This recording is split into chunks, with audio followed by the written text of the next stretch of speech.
내가 측만증인가? 알려면 증상이 있어야겠죠, 증상. 네. 내가 측만증인가를 알아낼 수 있나? 측만증이 제일 문제가 뭐냐면 이것 때문에 의사나 의료인들도 참 의견이 분분해요. 측만증은 증상이 없는 게 대부분이에요. 그러다 보니까 발견되면 이미 많이 진행되는 경우가 많다 이거죠. 네. 그리고 증상이 없으니까 야, 증상이 없으니까 치료하지 않아도 돼. 이런 얘기를 하는 분들이 많다 이거예요. 네. 그게 답답한 거예요. 그렇죠. 그래서 일단 증상, 이게 무증상이 제일 많고요. 네. 그리고 이제 허리라든지 등, 어깨, 목 이런 데가 아파요. 저희 병원에도 보면은 이렇게 초등학교 애들도 아프다고 온다니까요. 초등학생들. 초등학생, 중학생, 고등학생 특히 이제 많이 공부하고 이렇게 하는 애기들은 뭐 더 아프다고 하고 그러니까 오래 앉아 있을 때 아파가지고 자꾸 일어난다든가 이제 정서가 산만해지는 거죠. 집중을 못하고. 그러니까 우리가 맨날 뭐 저도 마찬가지지만 애들 보면은 자식 있는 부모님으로서는 애가 열심히 공부하면 바라니까 그냥 다 있는 돈 없는 돈 끌어다가 그냥 학원 다니지 뭐 무슨 뭐 시키지 뭐 학교 보내야지 막 새벽 6시서부터 일어나서 밤 10시, 11시까지 막 공부를 시킨다 이거죠. 잠시도 쉴 틈이 없죠. 쉴 틈이 없죠. 네. 근데 그렇게 한다고 해서 공부가 잘 되나요? 왜 그러냐면 앉아있으면 허리가 아픈데 등이 아프고 막 그러니까 이리 꼬고 저리 꼬고 막 하다 보면 공부도 안 된다 이거예요. 그렇죠. 그렇기 때문에 사실은 우리 부모님들이 아기의 말을 잘 들을 필요가 있어요. 이제 꾀병이다 이렇게 막 네가 정신이 박약해 뭐 정신력이 약하다는 둥 그 아시죠? 네네. 뭐 그렇게 반성 좀 왜 표정이 안 좋으시나? 뉘우쳐지게. 그래서 이제 그러는데 사실 그게 아니라 이거죠. 그러니까 그렇게 해서 어깨나 등이 아프다고 하면은 이제 정확한 원인을 알기 위해서 한번 가서 체크해 보는 게 좋다. 네. 체크해서 이상이 있으면 하자. 그리고 그렇기 때문에 애들이 앉았다가 일어났다가 뭐 어디 갔다가 저기 갔다가 그렇게 자꾸 산만해진다. 그리고 이 각도가 네.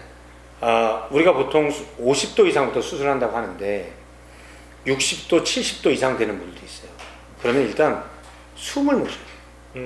이게 틀어지면서 폐를 압박하기 때문에 이게 굉장히 지금 화면에 보시면 지금 저렇게까지 힘든 저분 증세가 숨이 차고 소화가 안 돼서 온 분이에요. 저렇게 너무 많이 틀어졌죠. 지금 저분이 치료를 받고 45도까지 줄였고요. 증상이 지금은 좋아져서 요즘 이제 2주에 한 번씩 치료를 받고 있는데 지금 굉장히 생활이 편해졌다고 얘기를 하고 있어요.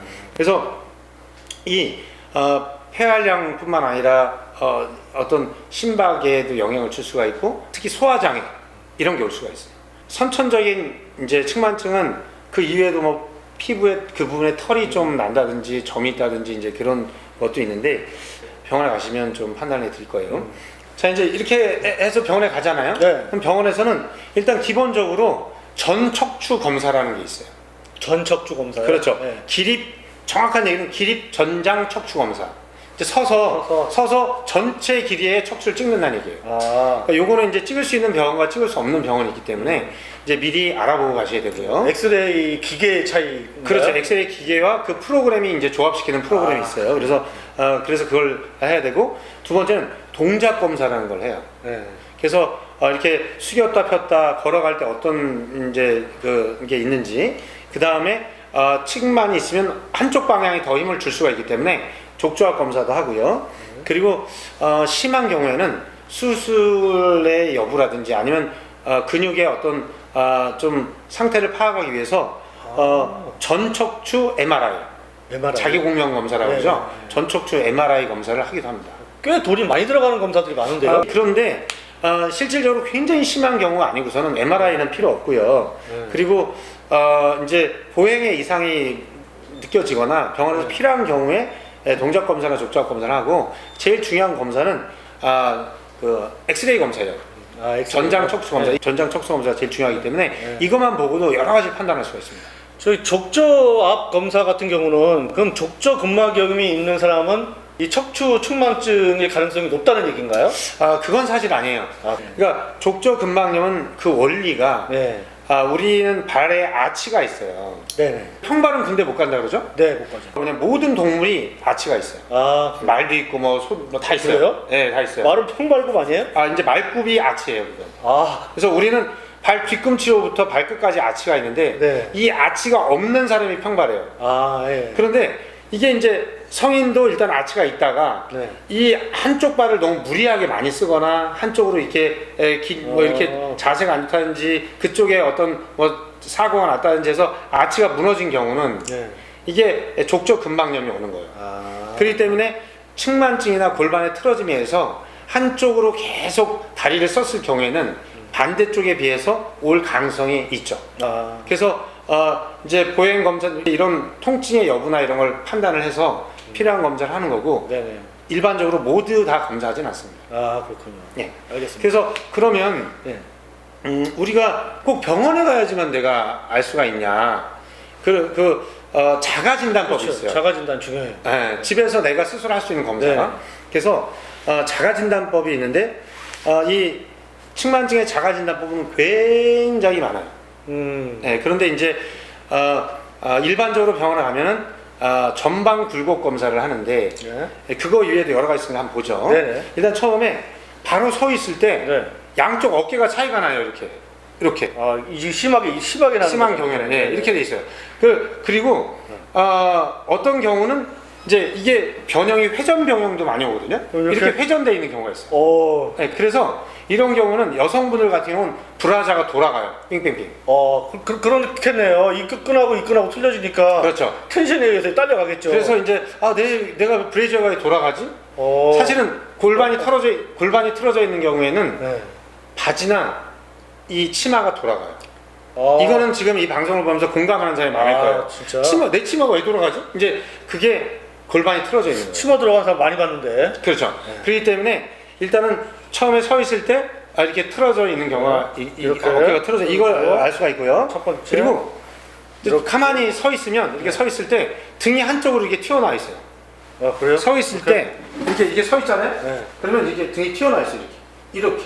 돌아간 거 두 번째 거의 사항 아닌가요? 그러니까 이제 이를테면 어깨가 기울어져 있는 것과 달리 또 네. 돌아가 있다. 그러니까 이게 튀어나와요. 두 개가 지금 겹친 거죠, 이렇게 뒤로 돌아간 이게 날개 축지가. 그래서 날개뼈가 네. 뒤로 튀어나와 있다 이거죠. 네. 그리고 바로 누워 있으면 양쪽 다리 길이가 달라요. 이거 다 조금씩 다 틀리지 않나요? 조금씩 틀리죠. 그러니까 그게 진성하지 길이, 네. 가성하지 길이가 있어요. 그러니까 진성하지 길이는 전장상골부이라는 데서 우리가 발목의 안쪽 복숭아뼈까지 길이를 재는 거거든요. 네. 그걸 재면은 길이가 똑같아요. 네. 근데 이 골반이 틀어져 있으면 배꼽에서부터 안쪽 복숭아뼈까지 재면 길이가 달라요. 그게 기능적 하지 길이 차이예요. 그렇기 때문에 이제 누워 있을 때 다리 길이가 다르다는 건 실제 그게 아니고 네. 이제 틀어져 있으니까 다리가 다른 겁니다. 그러니까 걷는 데는 지장이 없는데 누워 있으면 이게 몸이 틀어져 있어서 그렇다는 거죠. 그렇죠. 근데 실질적으로는 이제 틀어져 있기 때문에 짧아지게 느껴지는 쪽으로 힘을 덜 써요. 더 길어진 다리 쪽이 실제로는 많이 쓰이는 근육이에요. 그래서 그쪽으로 안 좋을 수가 있죠. 그러다 보면 아까 그 족점 그렇죠. 그거 올 수가 있는 거죠. 예. 네. 그리고 누워 있으면 예. 양쪽 갈비뼈 높이가 달라요. 심각하네요. 그러니까 그런 사람도 있고 안 자는 사람 이런 거를 보라 이거죠. 어떤 사람은 그러니까 이런 것들이 있으면 측만증이 그 정도면 뭐 진짜 엄청 많이 진행이 된 상태인데. 와. 그렇죠. 그다음에 이제 서 있을 때 예? 우리가 이제 청바지를 입거나 이렇게 요즘은 무슨 바지라고 그러죠? 이렇게 등이 약간 보이는 바지. 살이 좀 보이잖아요. 이렇게 바지가 좀 짧잖아요, 이렇게. 똥꼬바지? 아무튼 그건 잘 모르겠고 이렇게 멋있게 딱 그 바지를 입으면 얘가 삐딱한가 바지가 이렇게. 힙합까지 같이 여기다 이렇게. 그렇죠. 그럼 한쪽이 기울어져 있어. 내 친구가 그거 잘 입는데. 그래서 일부러 한쪽을 이렇게 늘러뜨리고 이렇게 다니는 거는 뭐 그럴 수 있는데 이게 사실은 바지가 높낮이가 좀 있어요. 그래서 이 한쪽으로 기울어 있으면 한쪽 옆구리에 주름이 깊이 파여요. 예. 측만이 있으면 한쪽이 주름이 깊고 한쪽은 이제 균이 없고. 그리고 측면으로 양쪽 팔을 이렇게 자연스럽게 내리잖아요. 네. 그럼 한쪽이 더 길어요. 네. 밑으로 내려온다 이거죠. 예, 그럴 수 있고. 그리고 그 이후에 이제 소화불량이나 호흡곤란 이런 게 있는 건 좀 중증인 경우인데, 그래서 이런 여러 가지 중에 제일 중요한 검사가 있어요. 뭐죠? 그게 뭐냐면, 자, 한번 일어나 보시겠어요?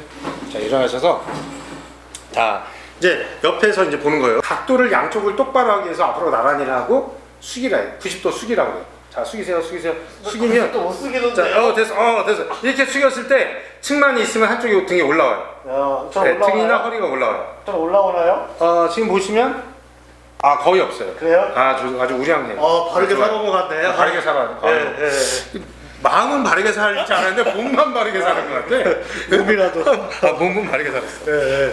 그래서 이제 척추 굴곡 검사라고 하거든요. 네. 그 검사에서 대부분이 나오게 돼 있어요. 지금 저처럼 이렇게 뻣뻣한 거하고 그 척추하고는 상관없죠? 사실은 지금처럼 뻣뻣한 경우는 네. 대개는 척추의 측면으로 보면 S자 커브가 있다 그랬죠. 네. 그게 커브가 거의 없어진 분들이 많아요. 근육 자체가 유연성이 떨어져서 항상 긴장이 있기 때문에 뻣뻣하거든요. 네. 근육이 약하고 이 근육이 약한 상태에서 긴장이 돼 있으면 뻣뻣한 겁니다. 전 근데 4살 때부터 그랬어요. 그러면 인생을 바르게 살아야 돼요. 평생을 아주 꼿꼿하게 살아오잖아요. 대쪽. 대쪽 같이. 대쪽 선생. 대쪽 선생. 그러면 항상 네. 허리에 손상이 올 수 있기 때문에 허리 평소에 아프죠? 네, 좀. 그러죠. 아파요. 그렇기 때문에 그렇게 이게 뻣뻣하고 일직선인 사람은 허리가 반드시 망가지게 돼 있어요. 그래요? 그럼 어떻게 해야 돼요? 그렇기 때문에 허리 근육을 튼튼하게 해야죠. 강하게 하면은 커브가 다시 형성이 돼요. 운동이요? 운동. 알겠습니다. 마음만 운동하지 말고 몸도 운동을 하시라. 아셨죠? 네. 네, 오늘 여기까지 하겠습니다. 네. 네.